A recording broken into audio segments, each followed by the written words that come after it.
Oui, bonsoir à tout le monde. مساء الخير والسلام عليكم جميعا. اليوم هو الدرس رقم 60. يعني وصلنا إلى رقم كبير وقياسي.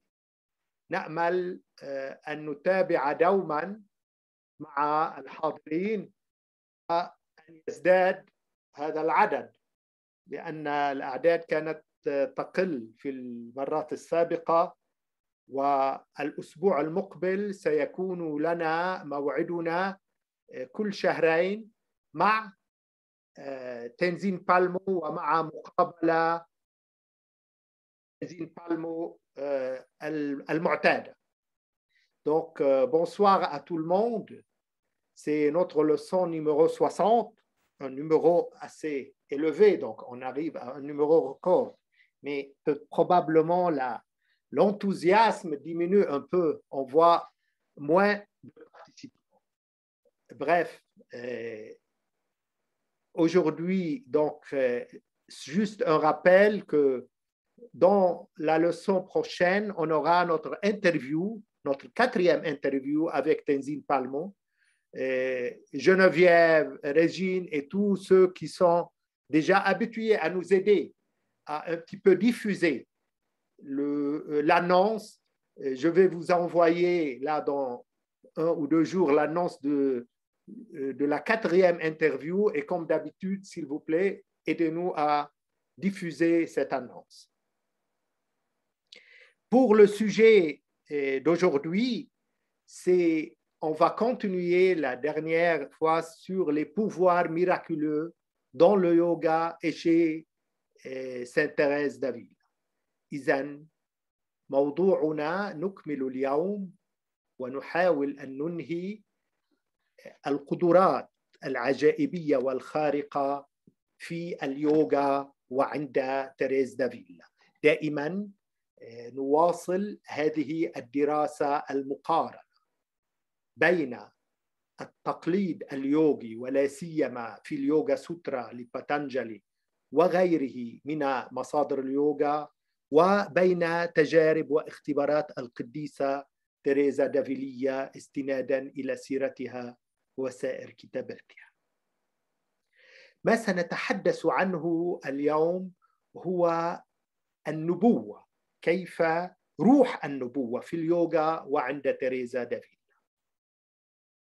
هو موضوع لا شك مهم جدا، لا سيما وأن الأديان كانت تعتبر أن النبوة وروح النبوة هي من خاصية الأنبياء حصريا، ولكن ما نراه في اليوغا وما سنراه عند تيريز دافيلا هو مقاربة أخرى. كيف تتحدث اليوغا عن النبوة؟ ما هي النبوة وما هي النبوءات وما هي رؤية المستقبل في اليوغا، وكذلك كيف خبرت تيريزا دافيلا ذلك. وسنرى نوعا من تقاطع في الرؤية الأفيلية واليوغية للموضوع. من القدرات العجائبية التي يذكرها باتانجالي مقدرة اليوغي على معرفة الماضي السحيق والمستقبل القريب والبعيد. هذا أمر مألوف تقريبا في اليوغا والتقليد الفيدي، يعني رؤية خاصة أحداث الماضي.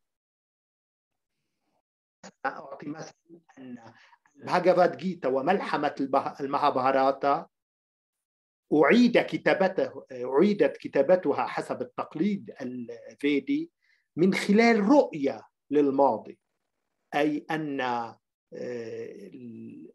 فيدا فياسا أعاد رؤى فيزيونير، ما رأى من جديد ما حدث في الماضي وأملاه على غانيشا، وهكذا وصلنا النص. إذن من مقدرات اليوغي ليس فقط رؤية المستقبل، ولكن رؤية الأحداث الماضية.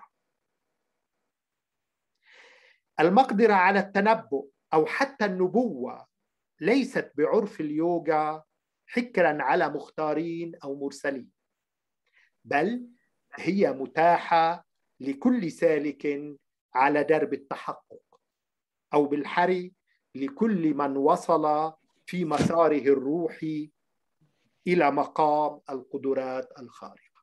إذن ما أن يصل السالك إلى السدس حتى يحصل تلقائيا على هذه القدرات برؤية المستقبل وأيضا رؤية الماضي. ما هي آلية معرفة المستقبل؟ في الفصل الثالث، فصل القدرات الخارقة، يورد باتانجالي سترة لليوغي تتيح لليوغي القدرة على معرفة الماضي والمستقبل. يقول سترة 3 يعني الفصل الثالث 16: السميمة على التغيير الثلاثي تنتج معرفة الماضي والمستقبل. الماضي يعني إذا شئنا أن نرى ماذا فعل يسوع في أيامه منذ 2000 سنة، يمكن لليوغي أن يستعيد وكأنه ينظر إلى فيلم سينمائي ما الذي حصل. سبقت الإشارة إلى السميمة، وباتانجالي نفسه يقدم تحديدا لها في بداية الفصل الثالث، فيقول: ما هي السميمة التي نكرر دائما الحديث عنها؟ السميمة هي السيطرة الكاملة، هي توحيد الثلاثة: التركيز والتأمل والاستغراق على غرض واحد. يعني بتعبير سانسكريتي، دهاران التركيز، ديان وسمادي، وهم في الأشتانغا يوغا يعني الأعضاء الثمانية لليوغا هم الأعضاء الثلاثة الأخيرة. إذا وحدوا على غرض واحد، وسنفسر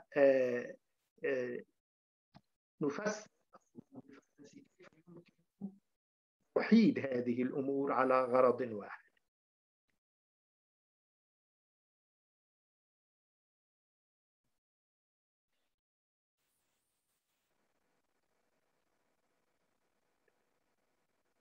وجاء في شرح اليوغا لهذه الآية الثلاثة، أي التركيز والتأمل والسمادي، يؤدي التركيز على غرض واحد إلى التأمل وكشف مستوى أرهف من هذا الغرض، وهذا بدوره يؤدي إلى السمادي، حيث يخلو الغرض من شكله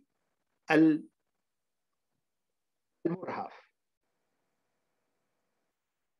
أي أن المتأمل في أحدية العارف والمعروف والمعرفة لا يبقى سوى وجهه المجرد، فيتجلى المطلق جوهر كل نفس. Donc, ce que nous allons aborder aujourd'hui dans cette leçon, c'est l'esprit de prophétie dans le yoga et chez Thérèse d'Avila. Et on va voir que dans le yoga, il y a une autre approche complètement différente de ce qu'on voit dans les religions monothéistes. Dans les religions monothéistes, la prophétie est une exclusivité des prophètes, de ceux qui sont inspirés par Dieu et par une, en quelque sorte, grâce divine qui leur vient de l'extérieur. Alors que chez Patanjali, la prophétie, c'est un pouvoir miraculeux, siddhis, que le yogi peut atteindre et par la suite, n'importe quel sadhak peut atteindre. Ce n'est pas une exclusivité à qui que ce soit. Et ça, c'est une grande différence. Et on va voir que chez Thérèse d'Avila même, elle parle de la prophétie et de ses expériences de la prophétie d'une manière très similaire à ce que disait Patanjali dans le Yoga Sutra. Donc, connaître le passé et le futur. Parmi les capacités miraculeuses mentionnées par Patanjali se trouve la capacité du yogi à connaître le passé immémorial et le futur proche et lointain, ou avoir les deux.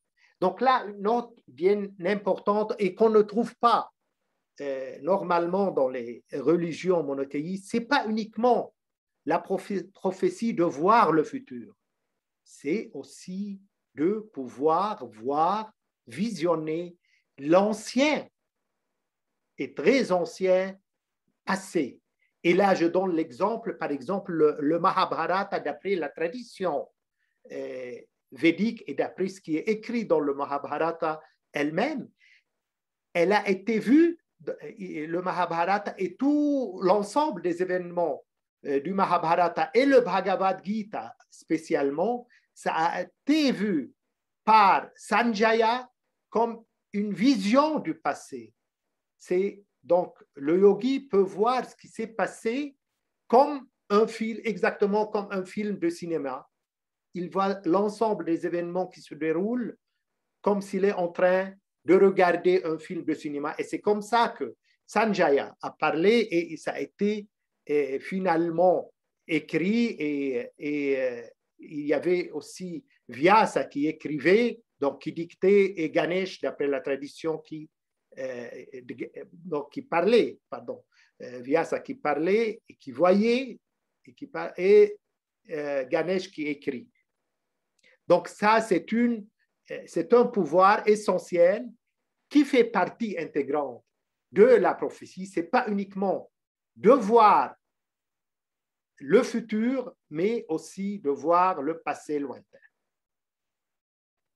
Ou avoir les deux. Dans son domaine spirituel, il atteint le sanctuaire des capacités, des pouvoirs surnaturels de Siddhis.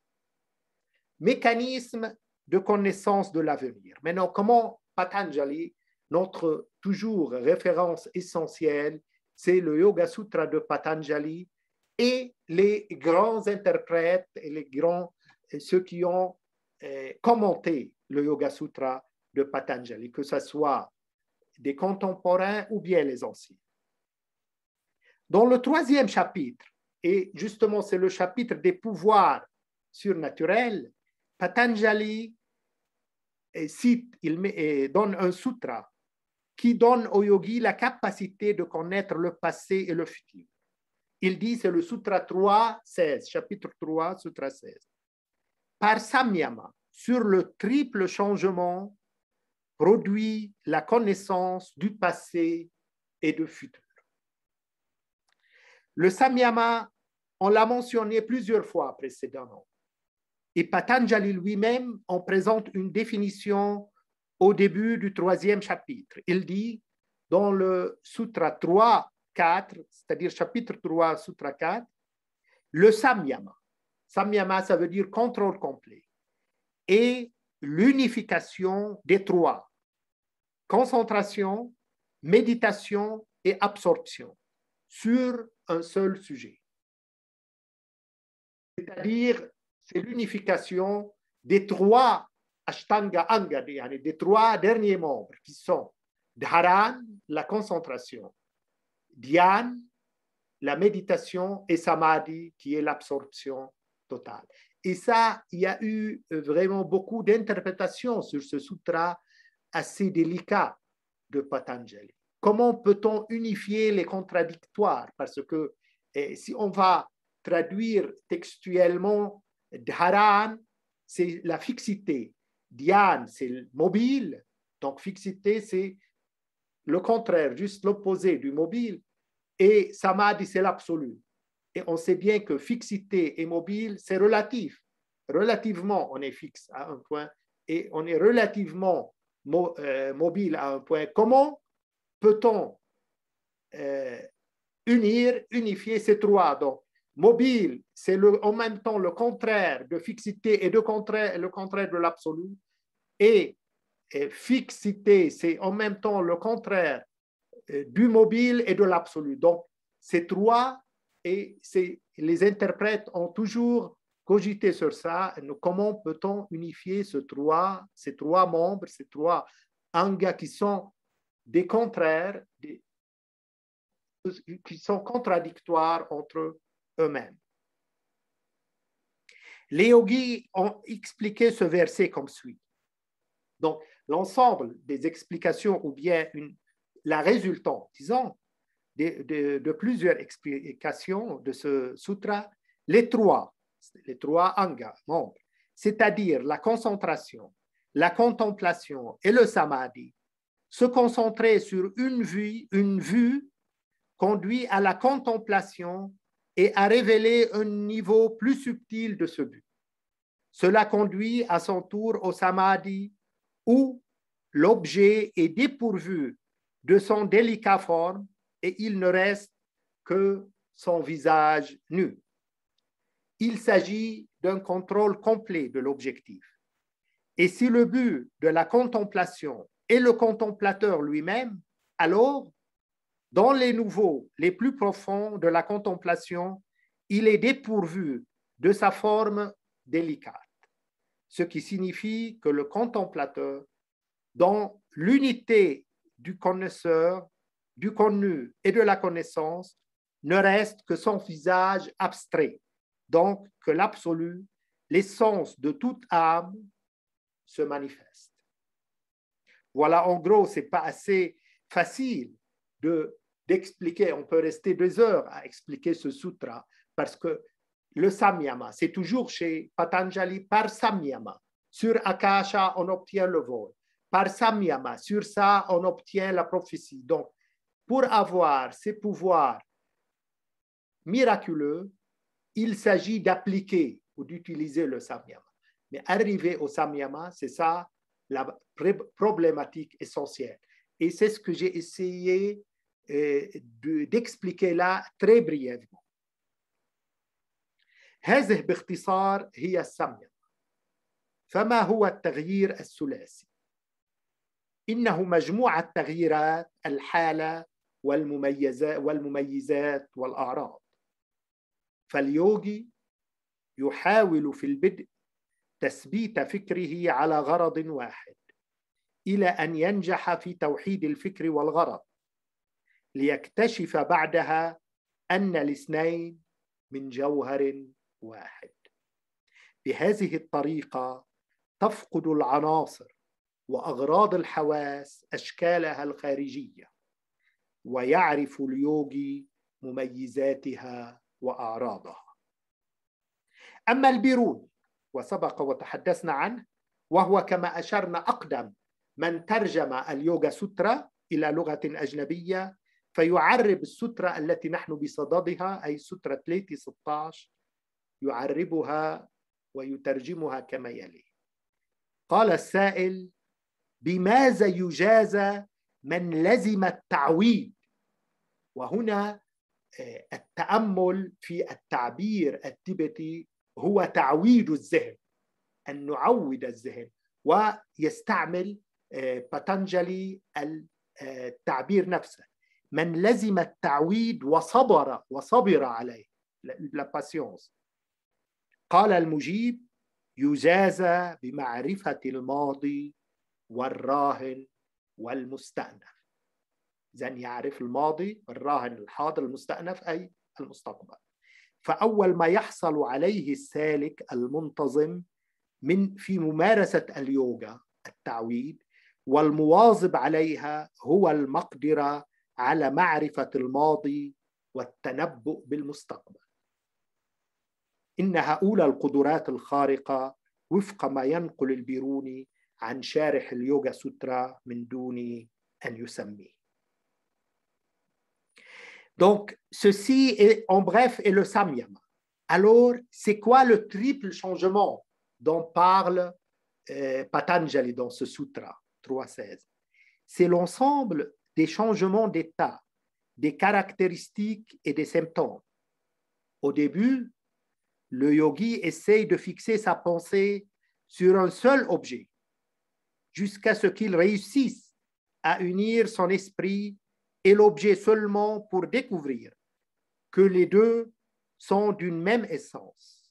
De cette façon, les éléments et objets des sens perdent leur forme extérieure et le yogi connaît leurs caractéristiques et leurs aspects. Quant à Al-Biruni, et là je me premièrement je m'adresse à notre cher professeur Jacques Vigne. L'intérêt de Biruni et dans sa traduction du Yoga Sutra, c'est qu'il met un pont entre le Yoga Sutra et le bouddhisme. quand Biruni traduit la méditation, il la traduit par التعويد, habituer l'esprit. C'est exactement ce qu'on trouve dans les termes tibétains, que méditer, c'est habituer l'esprit.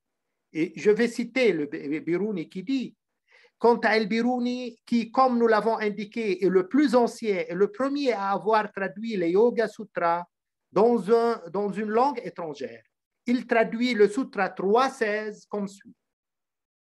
Celui qui est accoutumé, habitué et patient, il est récompensé par la connaissance du passé, du présent et du futur. Donc, il s'agissait exactement comme disait le Bouddha, que méditer, c'est habituer l'esprit et c'est avoir la patience à persévérer. C'est ce que dit Biruni. Et le grand problème avec Biruni, c'est qu'on ne sait pas de quel interprète il traduit le Yoga Sutra, mais il ne traduit pas que le Yoga Sutra.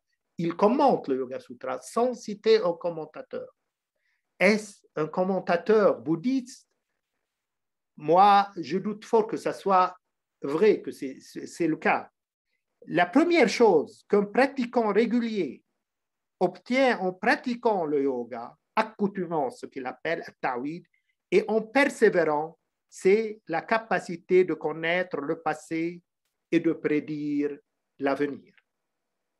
Le pouvoir de la prophétie et la super vraie intuition qu'on peut acquérir. ملكة النبوة والحدس الفائق الصواب. وتؤكد مجموعة الشيفا سامهيتا على حصول اليوغي على ملكة النبوة ومعرفة العلوم الباطنية وأسرارها. جاء في السوترا 5/66 من الشيفا سامهيتا، وهو نص أساسي في اليوغا، يقول: يعرف اليوغي ما كان، ما يكون، وما سيكون، ماضي، حاضر والمستقبل، إضافة إلى المسببات.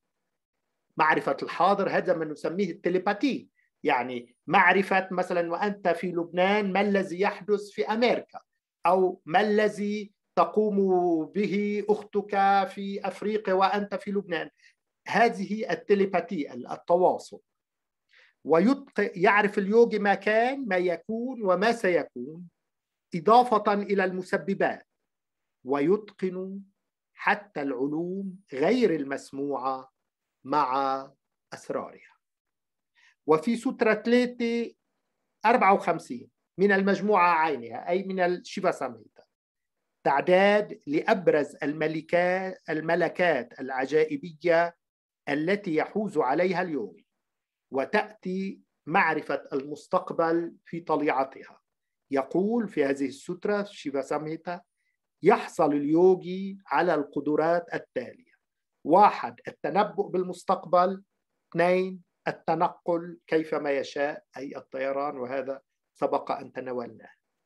والمقدرة على رؤية المستقبل والتنبؤ به ليست بمعزولة عن الحدس intuition، ولعل الحدس الصائب la vraie intuition الذي تناولناه في الفصل السابق، سبق أن تحدثنا عنه، أول مراقي رؤية المستقبل ومقاماتها. Le Shiva Samhita, qui est un texte de base et essentiel du yoga, affirme que le yogi acquiert le pouvoir de la prophétie et de la connaissance des sciences ésotériques et de ses secrets. Il est dit dans le Sutra 5/65 du Shiva Samhita, le yogi c'est ce qui était, ce qui est et ce qui sera. Donc, ce qui est, c'est la télépathie. Ce qui était, c'est la vision du passé. Et comme on a dit, elle est presque ce pouvoir miraculeux. On n'en parle que dans le yoga et l'hindouisme. On ne trouve pas grand-chose là-dessus et des expériences dans les monothéismes et chez les saints, que ce soit du christianisme ou même du judaïsme. Les prophètes, c'était ceux qui prophétisent, c'est-à-dire ceux qui voyaient ce qui va se passer, jamais ce qui s'est passé au début. Donc, le yogi sait ce qui était, ce qui est et ce qui sera, ainsi que les causes. Il maîtrise même les sciences inouïes avec leurs secrets. Et dans le Sutra 354 du même texte, c'est-à-dire le Shiva Samhita, on trouve une énumération des facultés miraculeuses les plus importantes possédées par le yogi. Et la connaissance du futur vient au premier plan. Et c'est écrit dans ce Sutra 354, le yogi obtient les capacités suivantes. 1. Prédire le futur. 2. Bouger comme et où il veut. On a vu ça. Donc le vol et la lévitation, on n'en parle pas parce qu'on en a parlé la fois dernière. Et la capacité de voir et de prédire l'avenir n'est pas isolée de l'intuition. L'intuition correcte dont nous avons parlé dans le chapitre précédent est peut-être la première à revoir la vision du futur et ses prémices. واليوغي السالك يكتشف في مساره كما يؤكد باتانجالي مستويات مختلفة من القدرات منها بل وأبرزها مستوى الحدس الفائق الصواب ريتم بهارا براجنا intuition pleine de vérité والريتم يكشف لليوغي عددا من الحقائق المرهفة والمستترة والبعيدة وأولها الوقائع الحادثة والتي ستحدث وهذا ما يسميه القديس يوحنا الصليبي تلميذ تريزا ومرشدها في آن روح النبوة esprit de prophétie. إذن سأتحدث بالفرنسية أشرح المزيد عن الريتم بهارا براغيان ولكنه هو بالمختصر كما يحددونه في اليوغا junction point هو junction point يعني نقطة الاتصال الحد بين النسبي والمطلق. هذا باختصار ما تعلمه اليوغا بشأن المقدرة على معرفة المستقبل ورؤيته أو روح النبوة وفق تعبير الصليبي. ماذا عن هذا الاختبار عند قديسة أريكا؟ سنعود إلى ذلك. Donc le sage yogi découvre sur son chemin, comme l'affirme Patanjali, différents niveaux de pouvoir, y compris notamment le niveau d'intuition super juste, Ritam Bhara Prajna, intuition pleine de vérité. Et Ritam révèle au yogi un certain nombre de vérités subtiles, cachées et lointaines, dont la première est les incidents qui arrivent et qui vont arriver. C'est ce que Jean de la Croix, disciple et mentor de Thérèse, nomme l'esprit de prophétie. Qu'est-ce que c'est le ritam? Là, je vais un petit peu m'arrêter sur ce ritam Bhara Prajna. On en parle dans le yoga et mon professeur Robert Kfouri, que je cite souvent là dans son livre en français, c'est Saint-Jean de la Croix et je crois la tradition hindoue. Il explique qu'est-ce que c'est le ritam Bhara Prajna. C'est le point de jonction, c'est-à-dire en quelque sorte la limite entre le relatif et l'absolu. Quand le yogi arrive à ce niveau de ritam Bhara Prajna, il pourra voir soit le passé, même le passé lointain, voir le présent, c'est-à-dire la télépathie, voir ce qui se passe au présent, mais dans des espaces très lointains, et voir le futur. Il va jusqu'à dire, en partant des textes de yoga, Robert Kfouri, que le ritam Bhara Prajna, il permet non pas uniquement ce qu'a dit Einstein, le voyage dans le futur, mais aussi un voyage dans le passé. Dans quel sens? On sait bien que Einstein dit qu'on peut aller dans le futur, c'est-à-dire le voyageur de Langevin qui va à la vitesse de la lumière pendant 1 an en allant dans le haut, c'est-à-dire, mais à cette vitesse très grande. Il imagine quelqu'un qui est dans une machine à la vitesse de la lumière. S'il va pendant 1 an, il reste 1 an, il revient pendant 1 an, c'est-à-dire 3 ans, il voit la Terre après 2 siècles ou 3 siècles. Là, le Ritam-Bhara Prajna dit que ce n'est pas uniquement on peut aller voyager dans le futur, mais on peut voyager dans le passé. Et ça, il n'y a que les textes hindous qui en parlent.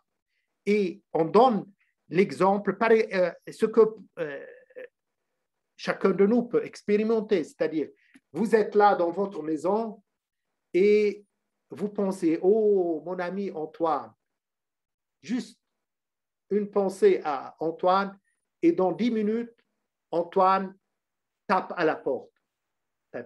Antoine, pour qu'il reçoive ce message, il doit le recevoir au moins 1 heure ou 2 heures. Il est tellement distant, il est tellement loin que il est à 200 kilomètres. Comment dans 10 minutes, vous avez pu lui envoyer un message et il est venu, il tape à votre porte. C'est peu.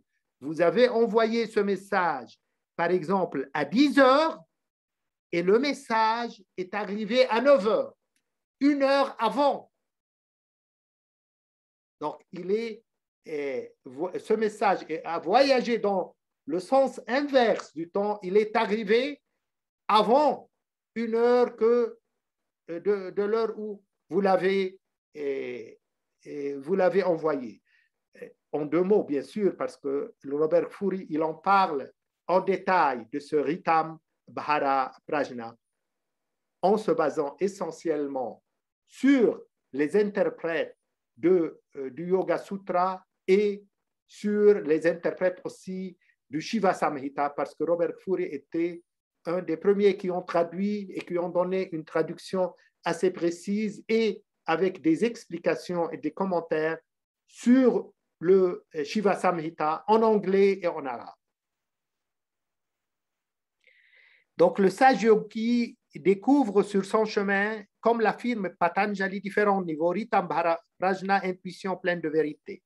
Et Ritam révèle au yogi un certain nombre de subtiles vérités et lointaines, dont la première et les incidents qui arrivent et qui vont arriver.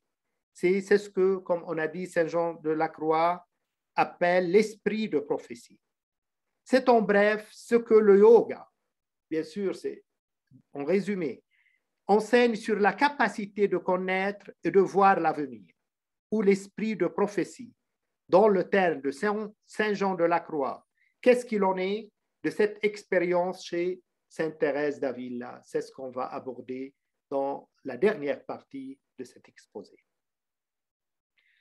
روح النبوة عند تيريزا إنها تؤكد وفي العديد من نصوصها أنها حصلت وفي التأمل على نعمة معرفة الأحداث الآتية بعيدة كانت في الزمن أم قريبة.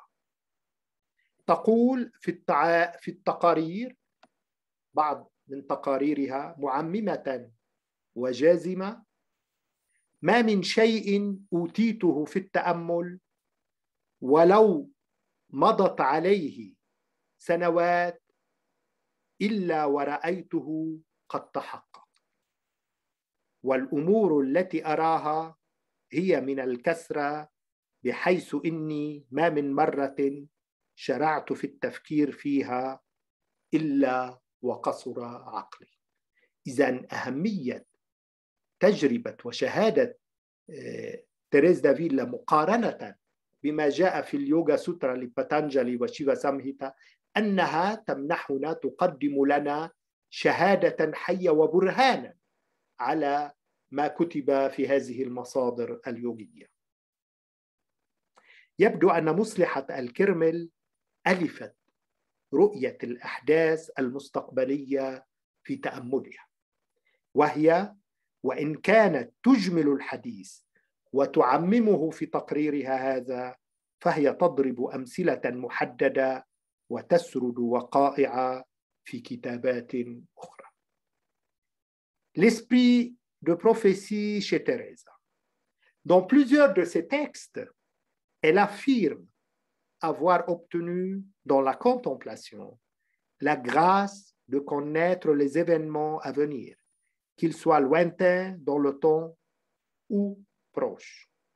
Dans les rapports, elle dit en général, et généralisant et affirmant, il n'y a rien qui m'a été donné en méditation, même si les années ont passé, que je ne l'ai pas vu se réaliser. Et les choses que je vois sont si nombreuses que je n'ai jamais commencé à y penser sans que mon esprit s'avère incapable de comprendre. Donc, l'importance de ce témoignage de Sainte Thérèse d'Avila, qu'elle nous fournit en quelque sorte, en met une preuve sensible, une preuve assez concrète de ce que parlait soit Patanjali dans le Yoga Sutra, soit le Shiva Samhita, soit les autres, à propos des pouvoirs miraculeux. Et là, elle confirme que rien qu'elle n'a vu en méditation, et qu'elle n'a vu des événements qui vont se produire futurs, qui n'a pas été en fait réalisé en quelque sorte. La réformatrice du Carmel semble avoir pris l'habitude de voir les événements futurs, bien qu'elle résume et généralise dans ce rapport. Elle donne des exemples spécifiques et énumère des faits dans d'autres écrits qu'on va voir brièvement, bien sûr. نبوءات تيريزا هي تذكر لنا في السيرة بعض تنبؤاتها وكيف السيرة أي سيرتها وكيف كانت تتصرف حيال ما ترى. تقول: إن التنبؤات التي قلتها عن هذا الدائر وتنبؤات أخرى عنه وعن أشياء غيرها سأذكرها فيما بعد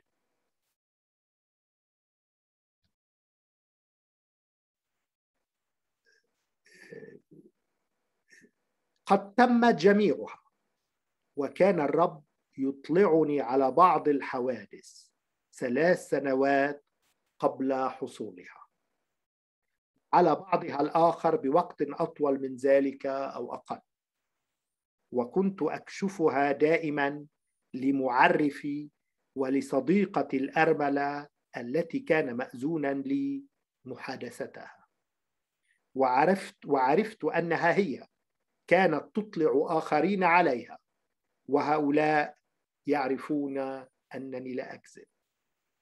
كانت معلمة التأمل تيريزا إذن ترى أحداث الآتي وتطلع معرفها وصديقتها الأرملة عليها، وهما وغيرهما شهود على رؤاها الصحيحة هذه.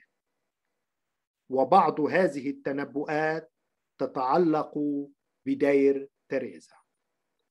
Donc là, on va parler des prophéties de Thérèse, quelques-unes bien sûr. Elle nous mentionne dans son autobiographie certaines de ses prédictions et comment elle s'est comportée face à ce qu'elle a vu. Elle dit: « Et le Seigneur m'informait. »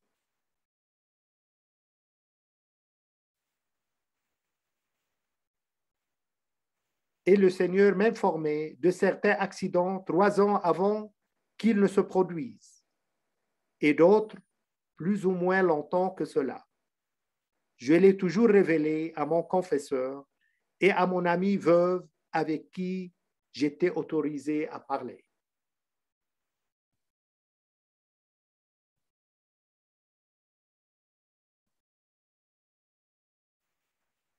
Et je savais que c'était elle.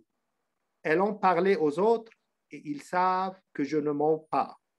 Thérèse d'Avila voyait donc les événements de ce qui va se passer. Et son confesseur et son ami, veuve, étaient au courant et eux et d'autres étaient témoins de ces vraies visions de Thérèse. Certaines de ces prophéties concernent le monastère de Thérèse. On va voir quelques-unes, bien sûr, des prophéties. On a choisi, sélectionné pour donner un exemple concret de ce qu'on peut voir comme prophétie, comme événement futur dans une méditation. وتتابع قديستنا فتروي لنا نبوءة محددة ذاكرة تفاصيلها ومجرياتها وهي تتعلق بشقيقتها وبوفاة شقيقتها. تقول: حين توفي أحد أصهاري فجأة وكنت في غم مؤرق لأنه لم يتح له الاعتراف، أنبئت في التأمل أن أختي ستموت هذه الميتة، فعلي أن أقصدها وأحاول أن أجعلها تستعد لذلك. فأطلعت معرفي على الأمر فسمح لي بالذهاب. كانت أختي تسكن في قرية، وعندما وصلت رحت أنيرها ما استطعت حول كل المواضيع من دون أن أطلعها على دافع مجيئي، وأقنعتها بأن تعترف بتواتر وتهتم في كل أمر في كل حال بأمر نفسها. فعملت بنصيحتي، وبعد 4 سنوات أو 5 من اكتسابها هذه العادة ومحاسبتها ضميرها بدقة فارقت الحياة ولا أحد بقربها ودون أن تستطيع الاعتراف. إذن حصل تحديدا ما رأت القديسة تريزا. رأت أختها تموت قبل وفاتها بنحو 4 سنوات، وهي تتابع لتروي كيف خلصت نفسها، وبالأخص كيف كانت تذكر وفاة هذه الشقيقة باستمرار طيلة هذه الفترة. تقول: وطوال تلك السنوات من حين أبلغت الخبر إلى حين فارقت الحياة لم يكن يفارق ذاكرتي ما كنت أنبئت به. يعني كانت دائما تذكر ما رأت. Donc là, un exemple concret de ce qu'elle voyait comme vision de futur, cette Thérèse d'Avila, elle continue et nous raconte une prophétie spécifique en précisant ses détails. Elle concerne sa sœur et la mort de cette sœur.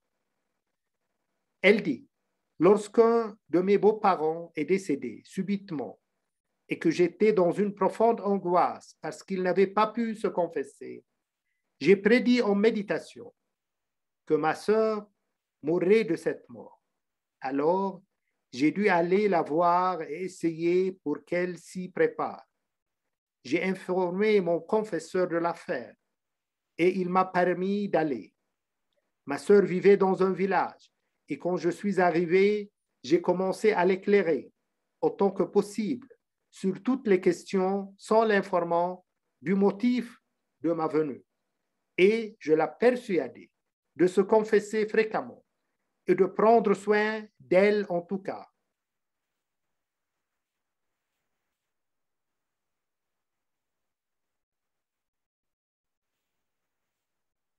Une minute.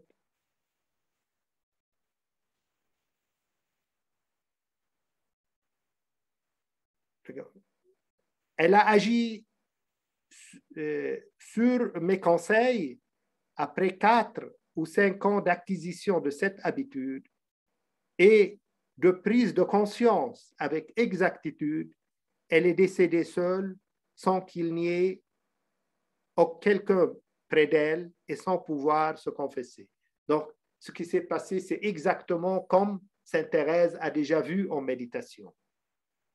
Elle a vu sa sœur mourir environ 4 ans avant sa mort Et elle continue de raconter comment elle a pu sauver son âme et surtout comment elle parlait constamment de la mort de cette sœur tout au long de cette période. وتختم تيريزا ذاكرة أنها أخبرت صديقتها الآنفة الذكر ما رأت، فعجبت هذه الأخيرة كيف تحققت النبوءة بحذافيرها، وما كانت صديقتي لتغفل عنه، فحين توفيت أختي جاءتني منذهلة لأنها رأت كل شيء قد تم كما سبق وقلت لها. وتكسر رؤى تيريزا المستقبلية، ويطول بنا المقام لو سردناها كلها. فمن ذلك رأيت الأديار تقول التي سوف أؤسسها في المستقبل، ونشاط الإداري والروحي في دائر التجسد. إذن نكتفي بهذا لأن عندها كثيرة. Donc là, on explique un petit peu ce qui s'est passé, comment elle a vu ça et comment elle a interprété ça. Teresa conclut en se souvenant qu'elle a raconté à son amie, celle qu'on vient d'en parler, la veuve, ce qu'elle avait vu. Et cette dernière s'est étonnée de la façon dont la prophétie s'était accomplie dans son intégralité. Et Teresa dit, et mon amie ne l'aurait pas négligé.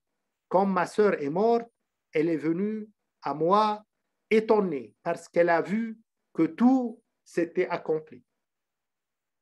Les visions du futur de Teresa abondent et il nous serait long de les énumérer toutes. Donc, par exemple, elle en parle. J'ai vu les monastères que j'établirai à l'avenir et mon activité administrative et spirituelle au monastère de l'incarnation. Donc, elle avait cette habitude de voir en méditation ce qui va se passer, ce qu'elle va faire prochainement dans un futur proche ou bien aussi dans un futur loin.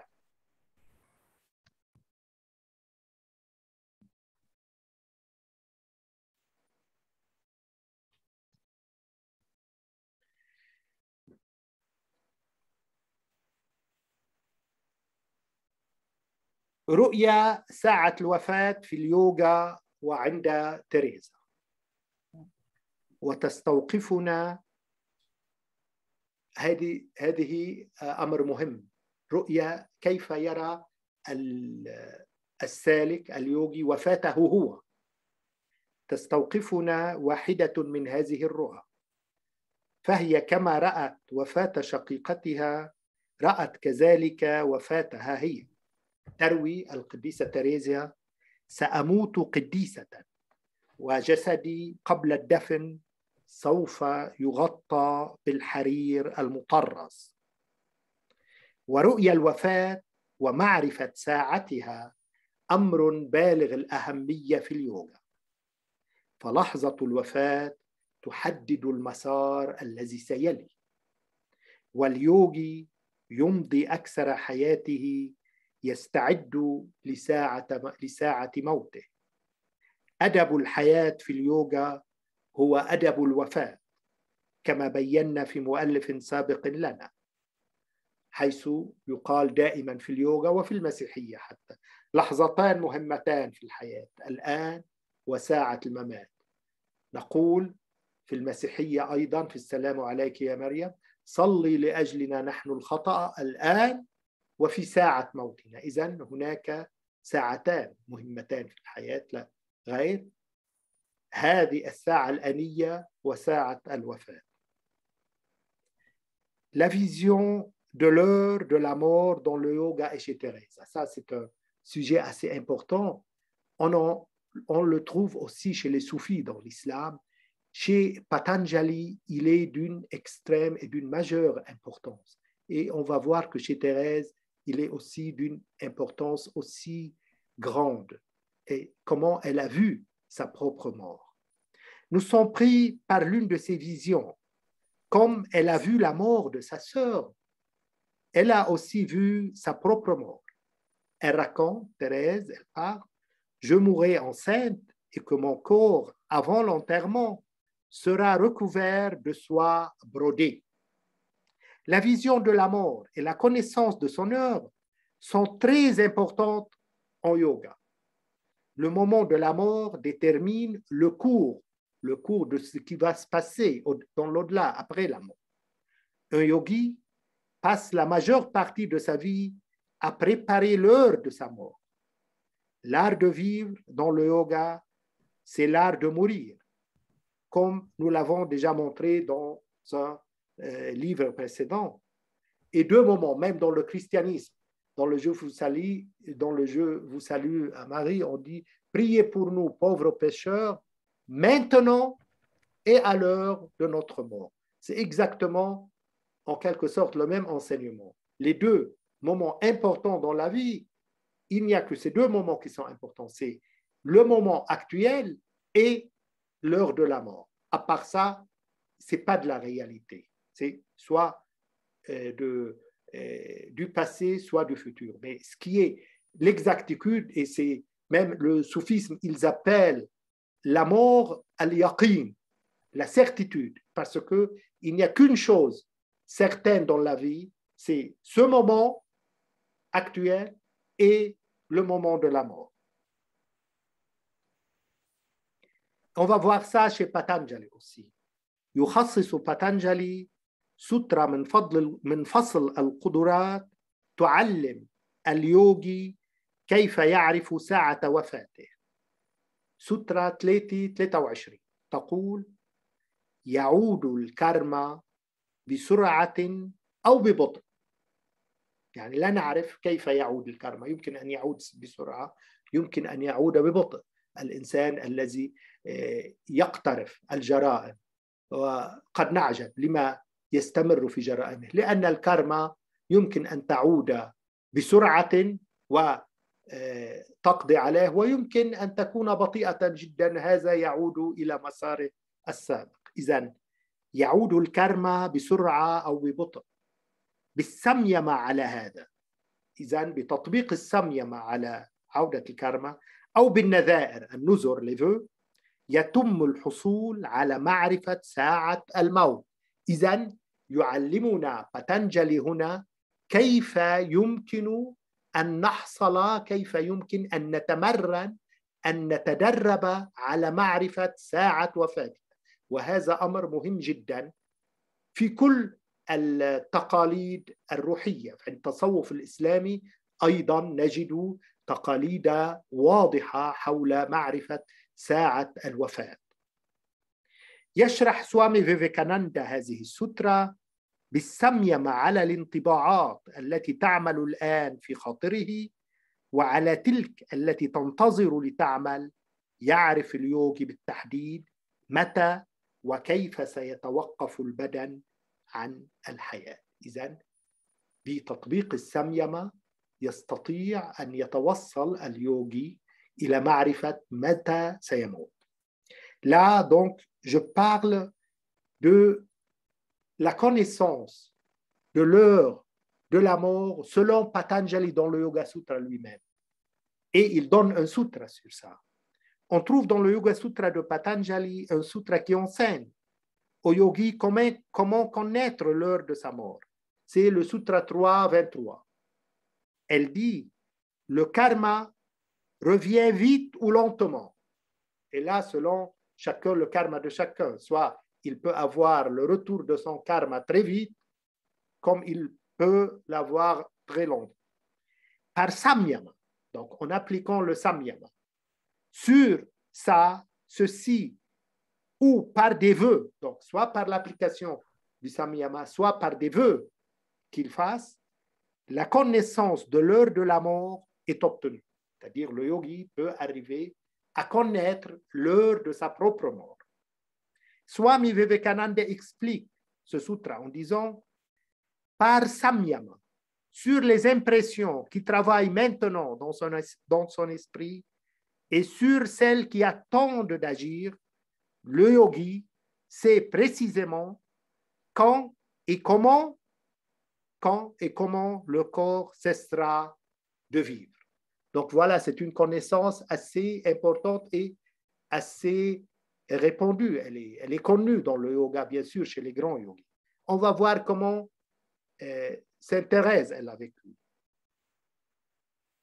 وهكذا فباتانجالي وتريزا كلاهما يتفقان على أن التأمل باب تنكشف من خلاله أسرار الحياة والموت وتستوقفنا عبارة لمصلحة الكرم تتطابق مع مصطلحات اليوغا وتعابير باتانجالي. تقول تريزا: التأمل باب ملوكي نكتشف من خلاله أسرار الله ونختبر حكمته ونتذوق سعادته ونرث مجده. باب ملوكي. التأمل باب ملوكي تقول تريزا، واليوغا تعتبر التأمل ركنها وأساس الراجا يوغا، أي اليوغا الملكي. راجا يعني ملك، فالأمر لا يقتصر على تشابه، مجرد تشابه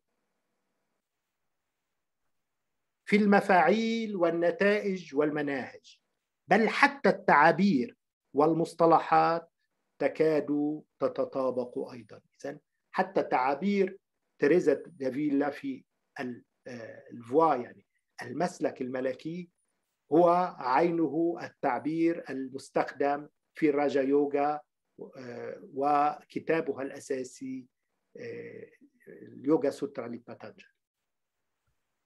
Ainsi, tant Patanjali que Teresa conviennent que la méditation est une porte à travers laquelle les mystères de la vie et de la mort sont révélés. On est frappé par une phrase de Thérèse d'Avila qui correspond exactement aux termes du yoga et aux expressions de Patanjali. Thérèse a dit: la méditation est une porte royale par laquelle nous découvrons les secrets de Dieu et faisons l'expérience de sa sagesse et goûtons à son bonheur et héritons de sa gloire. La méditation est une porte royale, dit Teresa. Et le yoga considère la méditation comme sa pierre angulaire et la base du Raja Yoga, c'est-à-dire le yoga royal. Raja veut dire roi. La question ne se limite pas à la similitude des effets, des résultats et des méthodes, mais même les expressions et les termes sont également presque identiques entre Teresa et le yoga de Patanjali. Voilà, je crois que c'est bon pour ce que j'ai expliqué, donc pour les pouvoirs miraculeux dans le yoga et chez Teresa, tous les deux traditions différentes. Teresa n'a jamais connu le Yoga Sutra de Patanjali, mais quand même, elle sort du commun, de la conception de la prophétie qu'on trouve dans le christianisme et surtout dans le judaïsme. La prophétie n'est pas une exclusivité aux prophètes, selon l'expérience même de Teresa et selon ce que explique aussi Patanjali dans le Yoga Sutra. Tout sadhak, tout donc chercheur, tout yogi peut avoir un jour, en appliquant, comme dit Patanjali, le samyama, peut arriver à la prophétie, à voir, c'est-à-dire le futur et même le passé, et voir le présent dans d'autres parties du monde. Donc, ce n'est pas une affaire d'une grâce divine, comme expliquent la plupart des fois les religions monothéistes, et ce n'est pas une révélation divine, comme ils disent, mais c'est un acquis qu'on peut y arriver à partir de notre pratique de la méditation et de notre assiduité. Et voilà, je conclus sur ça, et prochainement, on verra d'autres, peut-être, sujets ou volets de ces pouvoir miraculeux dans le yoga et chez Thérèse.